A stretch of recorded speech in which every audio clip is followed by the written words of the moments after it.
Hi, welcome back to the Unbothered Moms, where we are shifting our perspectives and letting shit go. My name is Bridget, I'm Kat. and today we are going to talk about a highly requested topic of parenting. So we're going to talk about our hopes and also fears for our children specifically, and just parenting in this environment, as well as we are going to be discussing things like what we wish we knew before we decided to have children, and also things that people just don't talk about that would have been nice to just had a conversation about. Important things. Yeah. So Are you ready? I'm ready. Let's go, baby. All right. So let's dig in to, in your opinion, what is the hardest part of being a mom? Oh, hardest part of being a mom. I would have to say, I think the hardest part is wanting to do things for your children all the time and just like do it faster. Like, for instance, when you're trying to leave the house, getting their shoes on, and you want them to know how to put it on the right foot and how to either tie or Velcro, and you need to give them that space to do it, but it is so painful to watch. Takes forever. Takes We could have left so 5 long. minutes ago. Yes. So I think planning that buffer time, Mhm. right? Or like having my daughter brush her hair on her own, that's going to take 5 to 10 minutes. Legit. She doesn't even have long hair, but it's going to take that long for her to feel good about it, to get the knots out, all that stuff. So I think it's planning for those periods that I didn't have to before. Like putting in that buffer into like the schedule to get out the door. That's And that's tough. why you're always late. Literally always We late. talked about this. You're always I late. don't plan for that buffer. I'm just like, oh my God, what's taking me so long? What is going on? Oh, you're 5. Cool. No, that's a really good point, because I feel like as parents, we try not to enable our kids, but we're natural enablers, not even just because we want to do it for them, because we want to do it for ourselves, to save the time, to save just sitting there watching it happen. And you're like, oh my goodness, what are you doing with your pants? You wanted to put them on so badly, and they're inside out. I Yeah. gave them to you the right side. Right. How did you get them inside out Yeah. and on backwards? Or even the underwear. Oh. Like, she'll hold it up and she'll be like, I don't even see a tag heel. And I'm like, that's because underwear doesn't have, but there's writing. Like, you can see the writing. And also the bigger part is for your butt. She goes, well, they both look pretty big to me. Okay, well, I don't know what to tell you here, girl. No, I love that. But that's actually a really good point. I didn't think of that. What were you going to say? Honestly, the hardest part about being a parent or a mom to me, Mm-hmm. this is going to sound so bad, but I put thought into this. Oh, yeah. Are you ready? I'm ready. The time commitment. Oh, just being Present a parent. constantly. I think Facts. when people say, oh, your whole life is going to change when you have this baby. And you're like, yeah, okay, I know. I'm going to have a whole big freaking baby. I get it. A whole other human. Whole other human. You don't realize your time is gone. Mm-hmm. You have to strategically and intentionally make time that you used to have, like, to yourself. Mm-hmm. Or even just to watch a show, read a book, listen to a song that you want to listen Have to. 5 minutes of quiet time with no one needing you, no one talking to you. Or looking at, like, don't even look at me. Literally don't look at me. It's so intense. It's a commitment. And obviously it should be. You should be committed to your children. But just when I think of it, I'm like, sometimes it's hard to just be needed constantly. Yeah. Constantly. Yeah. And there's always a schedule. There's always something that has to be done revolving around your kids. Mm-hmm. And 95% of the time I'm there for it. The other 5%, I'm struggling with just needing 5 minutes of personal space, 5 minutes to just collect my thoughts, 5 minutes to not be overstimulated. Yeah. So that was my biggest thing. Yeah. Which I think also go into the shit no one tells you. Yeah, because it's not even physical needing. It's like the mental, emotional, like even when you're not with them, like I'm constantly thinking, okay, what is going to be for dinner? What am I giving her that has a healthy option to it? What are we going to do after school? Like just stupid things that are taking space in my brain and my heart and my emotions that have to do with my child. Yeah. Even when we're not with them. Yeah, even when she's at her dad's house. So we have a different situation, obviously. I'm divorced. There's a 2-parent household. No, you have a 2-parent household. I have 2 different households. 2 parents, but 2 households. 2 parents and 2 households. But even when she's with her dad, like I'm checking in, I'm asking for updates. I'm wondering what they're doing, like all that kind of stuff. And then even with you have a 2-parent, 1 house, 2-parent household, a true 2-parent household. But I feel like they constantly are coming to you for things, even when your husband's in the same room. It's just like the comfort. Boggles my mind. It is there's science behind it though, because we looked into this. We were like, why is this the case? And the thing is, usually, and I'm not a doctor or anything. I don't know the real factors or statistics that they came up with. But I think there has to be something with mothers are just more nurturing and more maybe understanding and compassionate to where like we'll cuddle them. Or even if we raise, I don't want to say every mother birthed their baby because they didn't. No. But I think if not every mother's super attentive. No. Sometimes it's the dad. So it's just, the parent that has more of the emotional attachment maybe with the children. But there is something that has to do with like if you did birth your baby, they know you already. The dad, like they might have heard your voice or they say that shit happens in utero. Yeah. But when they come out, they already know the mom told them that, you know exactly. So I don't know what the factors are. There's probably so many, depending on also who the more comforting parent is. You know, like for me, I'm the one who's like, "Oh, what happened? Are you okay?" And my husband's like, "I'm sick of you guys fighting each other. Like you're fine." Bye.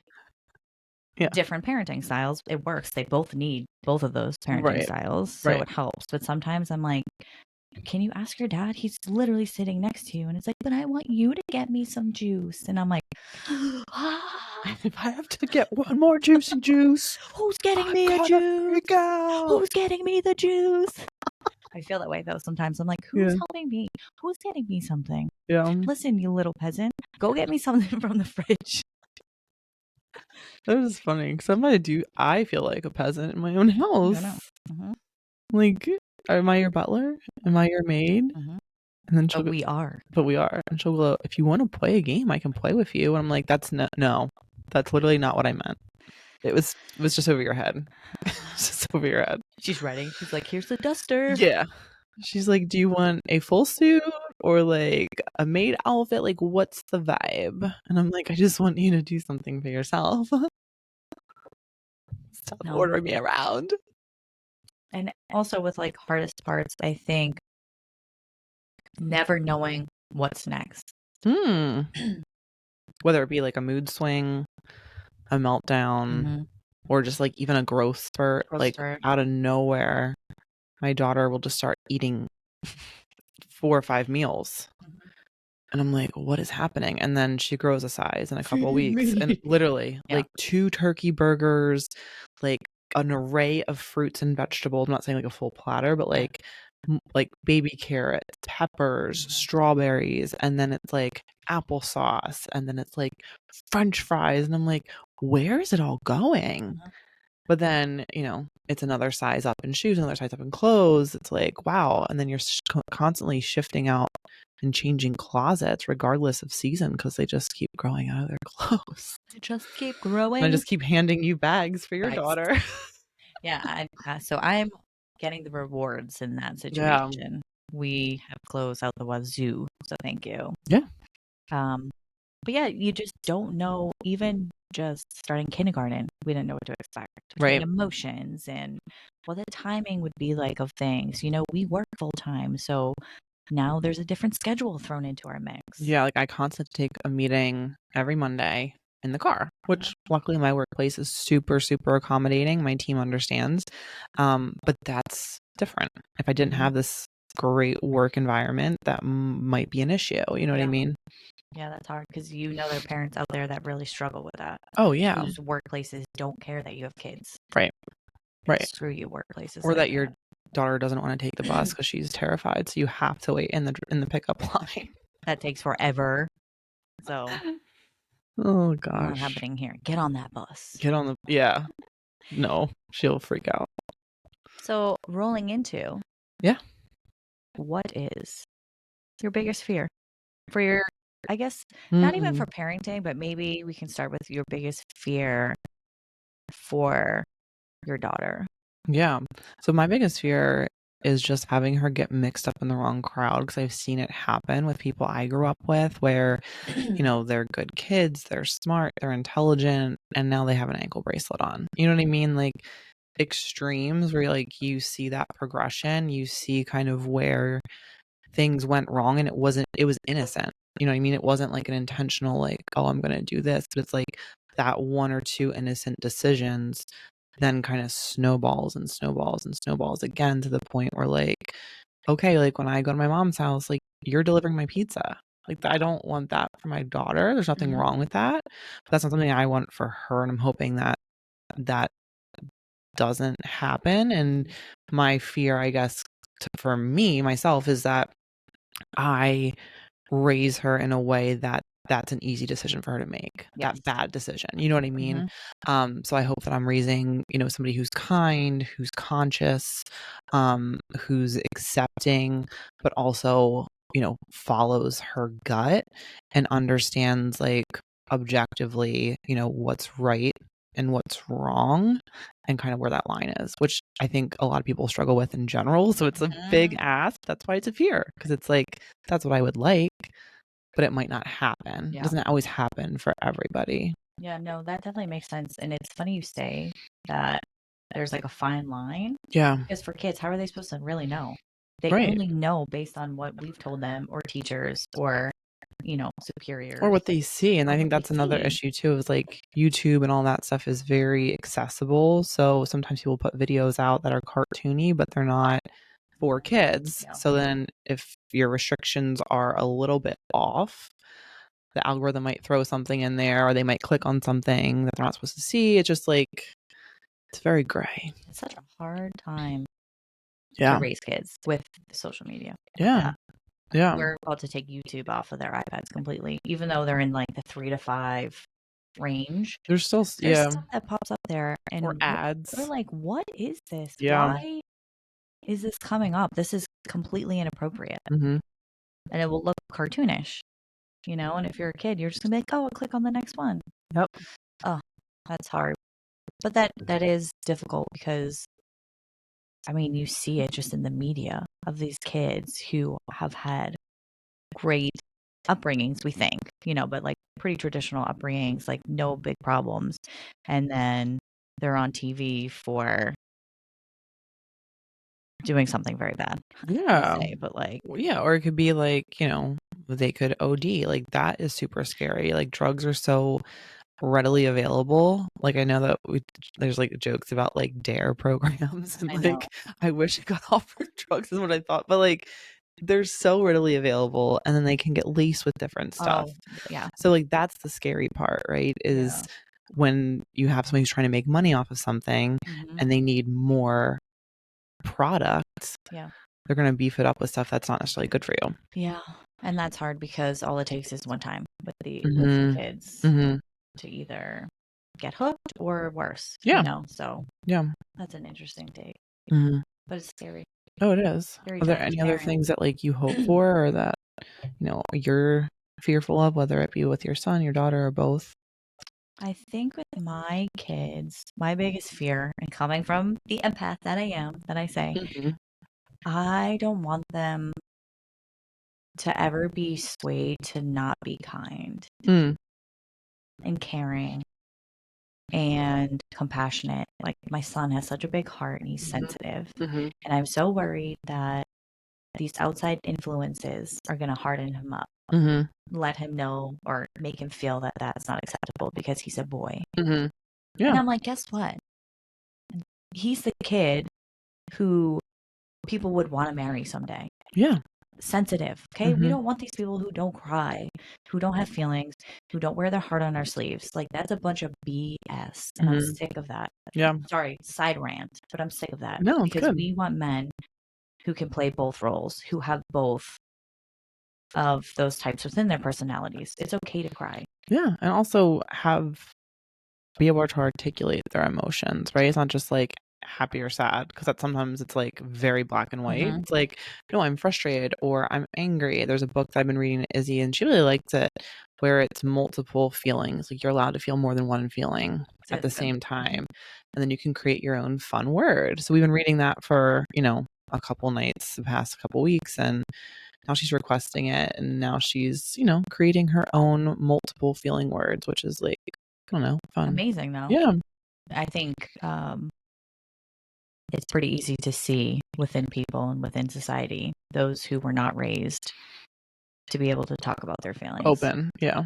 And that hurts my heart for those people. Yeah. Because not only were they not able to talk about their feelings, they are in relationships now, not talking about their feelings, maybe not talking about their feelings with children that they have. Yeah. So it continues. It's Otherwise they break generational. the cycle. Right. Yep.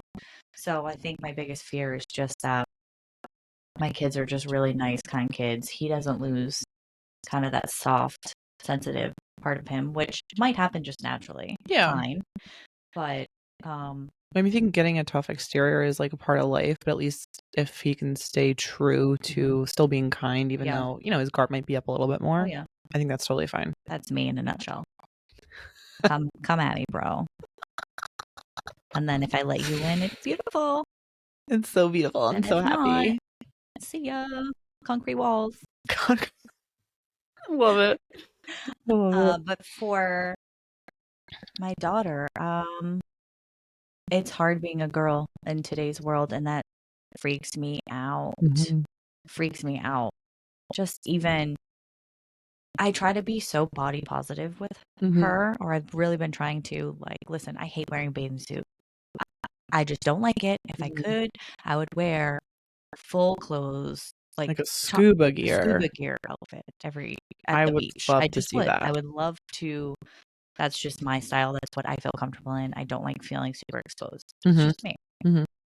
But in order for her to not feel like that, Mhm. I have to be aware of what I'm saying, like the words I'm even using. We never say fat. Like, we don't say things like that because I don't ever want, not even just her, but anyone around her or Knox to feel like that's okay to say. Mhm. Because I've said before when they were little, like, oh, gotta lose this baby weight. Oh, Yeah. I'm not in great shape. Same. And it's like, I even gave Knox a weird complex because I told him that he was eating candy has too much sugar.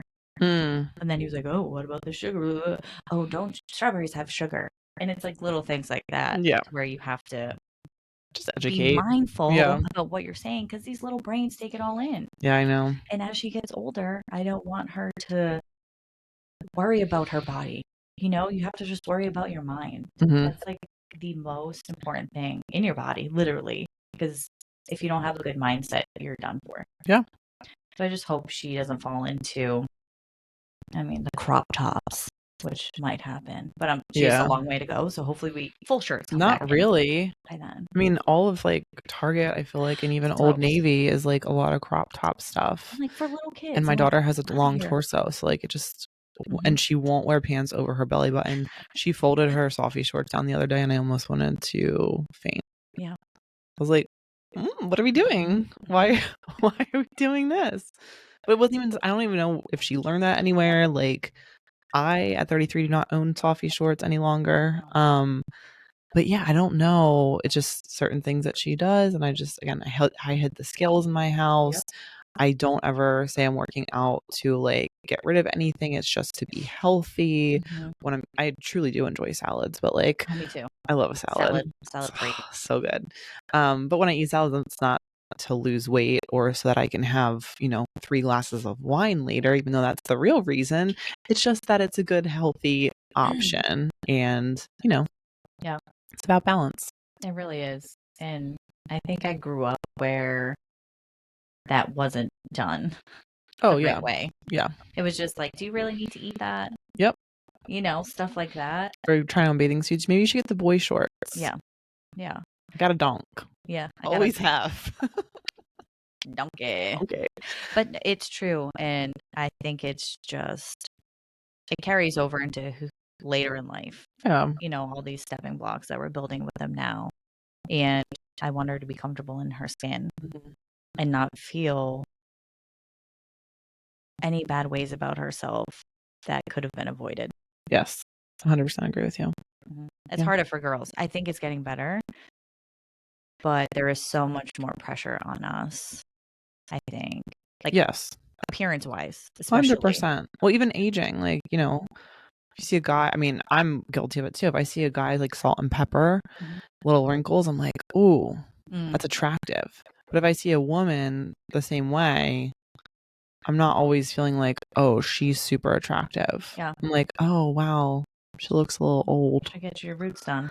Yeah. But it's true. It's just the way we were raised. We're raised, trying to break through that. Yeah. I think this is like I think our generation and the next generation after are kind of like a pivotal point of like, hey, we're going to be shifting and like, with a lot of things in society, right? Yeah.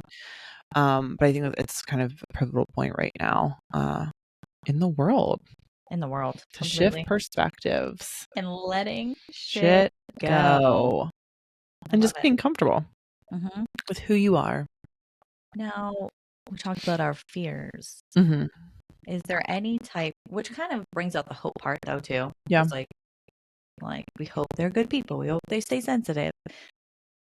When you think, I don't know, 20 years down the line, what's your hope for your Izzy girl?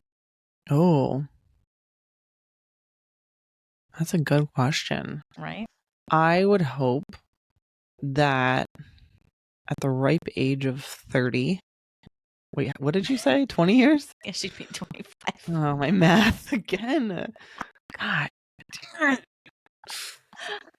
Anyway, I was a communications major. Wait, so what is it? 20 plus 5. Okay, so at ripe age of 25, I would hope that she's secure with who she is.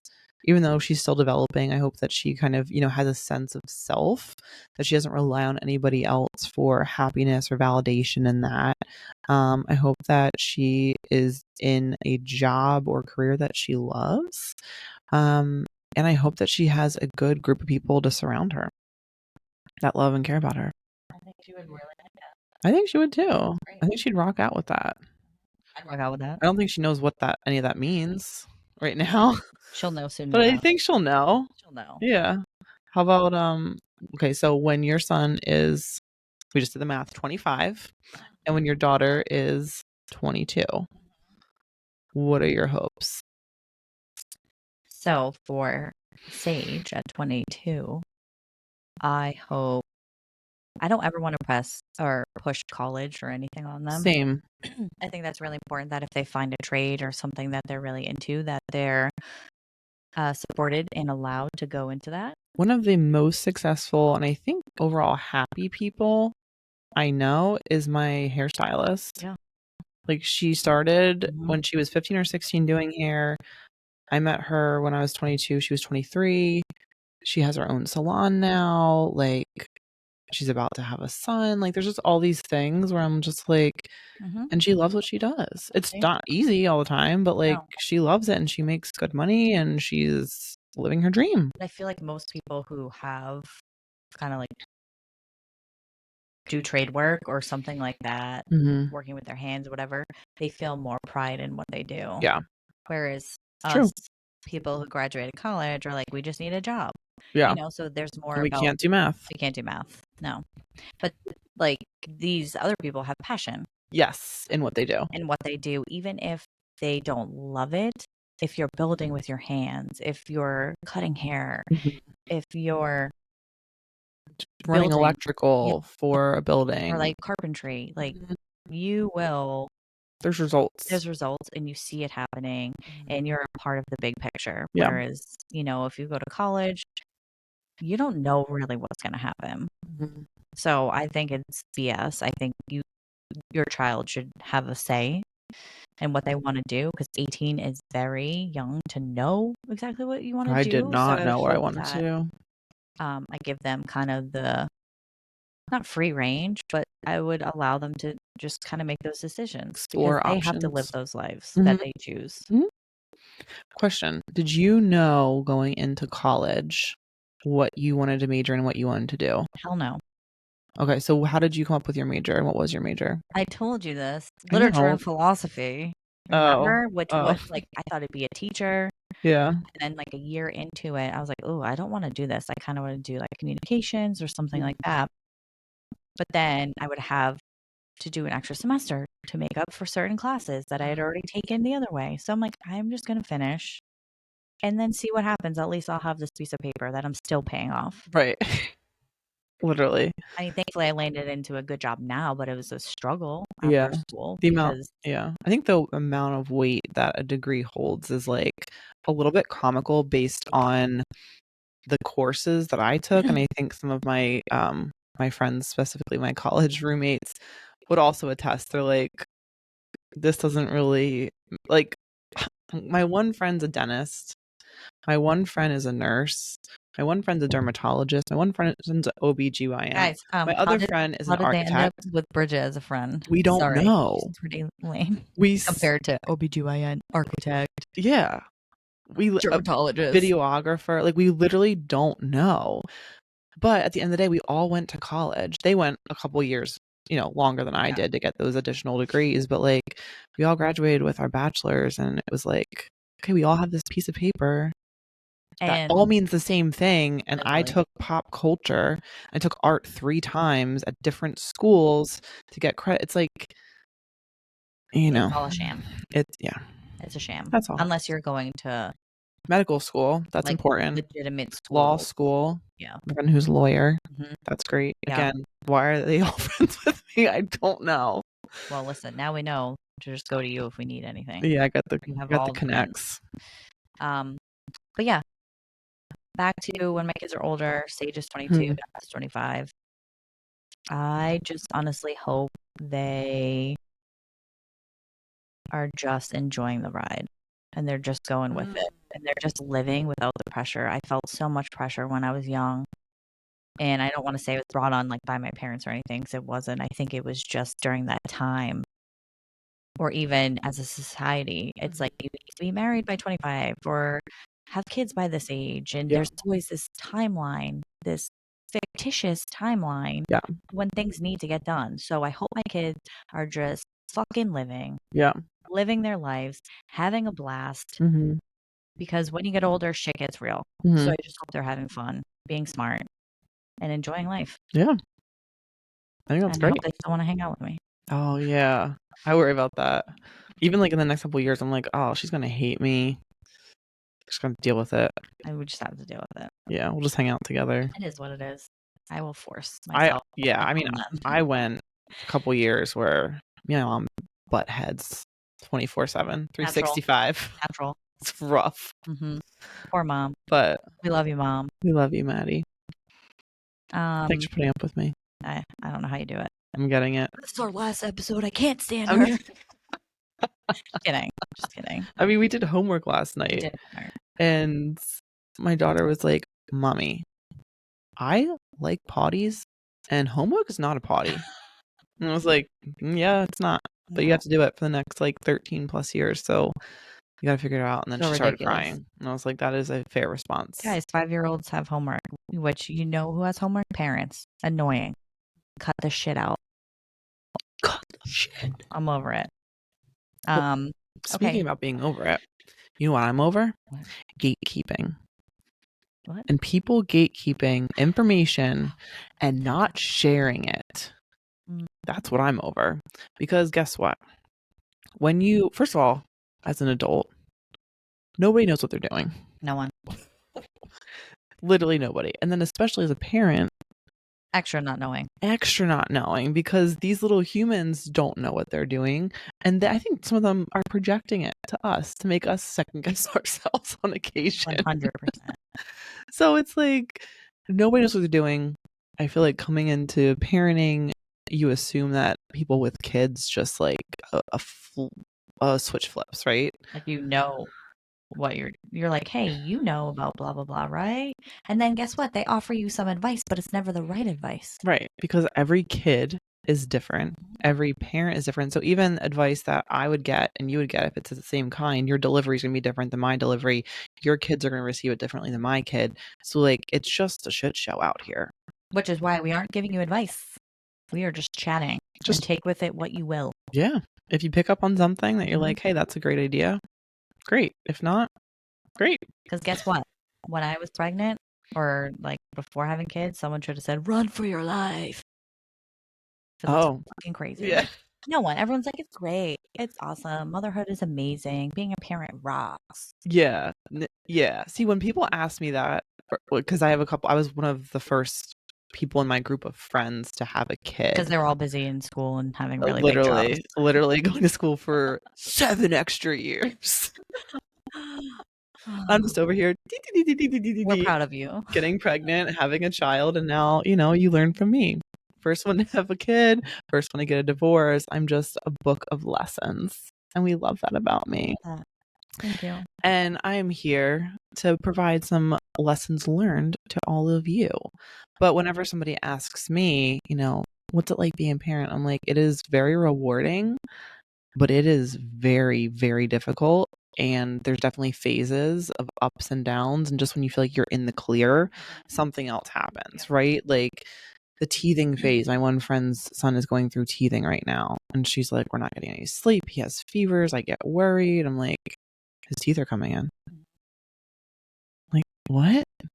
A human's teeth is coming through and it's causing all these other issues for them and for like the family, for everybody. It's crazy.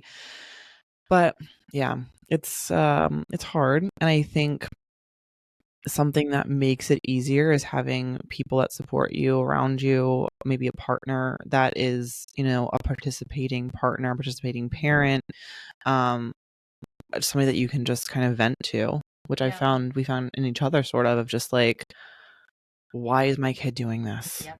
Why is my kid acting this way? Is your kid acting this way? Like, it's nice to have a group of, parents, friends, coworkers even that are going through something similar. So you guys can kind of bounce things off each other because again, nobody knows what they're doing and everything is different, case per case. And I think one of the things for me, parenting, it is okay to not be okay. Yeah. It is okay to feel mom guilt. It is okay to feel like it's too much sometimes. Yeah. Because it's a lot. It's a lot. Yeah, when you're working, you're trying to be a great parent, you're trying to be a good friend, a good partner, a good son, daughter, like you can't give 100% to everything all at once. You have 100%. You have to figure out how to divide that on a daily, weekly, monthly basis. And sometimes you're not giving enough to the people you should be. And it's okay. You just have to acknowledge it and maybe acknowledge them in that respect. Yeah. Say, I'm just having a really hard time. I'm really busy this week. I didn't mean to not get back to you or whatever, because Lord knows I have so many emails, so many text messages, all these things to get back to people constantly. And sometimes it's just too much for me. So when I finally do, I'm like, hey, I'm sorry. Like I just didn't fit into my my energy this week. It just didn't.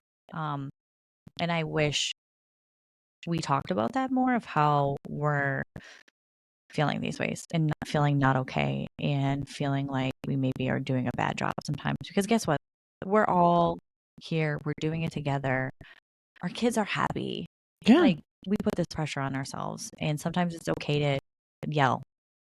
If you had a moment and you feel bad about it after and you're like, oh, I should have handled that differently, take that for next time. Handle it differently. Don't let it.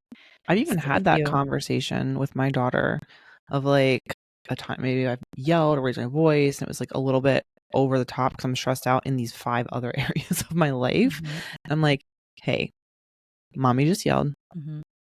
I don't normally yell. I'm not a yeller, but I know I shouldn't have done that. That was a little bit too much. but you still, the reason that that happened is because you did XYZ and I said that you shouldn't do that 5 times and then you still continue to do it. Yeah. So like sometimes that's going to be the reaction, but I understand that was a little bit harsh given the fact that you just didn't put your socks in the hamper Yeah. or something like that. And You know it's what I good mean?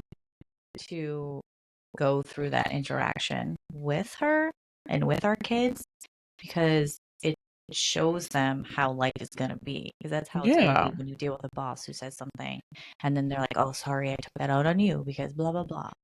Have you ever had a boss say that? Oh, I have. You Well, had because that's after I gave it back, though, a little bit. Oh, I yeah. don't just let them walk on me, but I'll give like a little, hey, I really didn't like that tone. Mm, Like I did what you asked me to do. yeah. Something like that. Good. But it will, if we start with our kids now, it'll be easier as they grow up and have these conversations in real life. Mhm. So I think Agreed. that's great. I But love here it. we are, momming it. And you parents are parenting. And if you're not, hey, Dadding, momming, parenting, whatever. uncling, aunting, Or none of it. grandparenting. It's just made you realize you definitely don't want it. Yeah. We're here for it. It's fine. I have, okay, real quick, and then we'll wrap up. But I have multiple friends that have recently chosen just not to have kids, whether they're married or single, and they're like, I'm good. And I'm like, Mhm. more power to you. Yeah. I support it. I think whatever floats your boat. I don't think anyone should feel pressure to do that. Mm-mm. It's a big It's a really responsibility. big responsibility, Mhm. and it's 100% commitment. Like I said earlier, Yeah. didn't realize that when I Even when had you're my baby. hungover Oh yeah, or sick or or sick, or tired. you're tired, or you have so many other things to do. Yeah. Take them first, And we and that love was them. great. And we love them.